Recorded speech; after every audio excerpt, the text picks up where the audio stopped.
Okay, this quick recap is on thermal properties of matter, and we're going to talk about internal energy. So, what exactly is internal energy? Right, so internal energy can be summed up by an equation where internal energy is equals to internal kinetic energy plus the internal potential energy. Uh, so what does this mean with this equation, right? Is that whenever we are heating an object or cooling an object down, we are actually transferring heat, right? So heat is either gained or heat is lost. And that is actually what we call internal energy. Okay, so when we're heating up an object, the object actually gains heat. When you're cooling down an object, the object loses heat. So what will this affect? So in the process of heating the object or causing the object to cool down, it can change temperature. So if temperature changes, it's actually the internal kinetic energy that is changing, right? So if the internal energy is increasing, temperature will increase. If the internal kinetic energy is decreasing, the temperature will decrease. Then what about internal potential energy?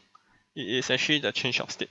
So when we are heating up an object, it can change of state from solid to liquid, which is the form of melting, or from liquid to gas, which is what we call boiling, right? When we are cooling down a substance, it can change the state, which is from gaseous state to liquid state, condensation, or freezing from liquid state to solid state, right? And with that, in the whenever there's gain of energy or loss of heat energy, only one of the internal kinetic energy or internal potential energy can change. In other words, it is either the change of temperature that is happening or a change of state is happening. It cannot be both at the same time.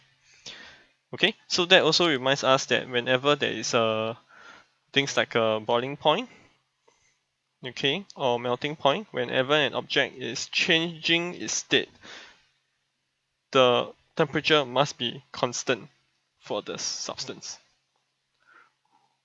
Okay, so this is actually related to this equation, this formula. Right, so big thing to remember, it is always either or. Okay, either temperature change or the state will change. Alright, and that's it for this portion of revision.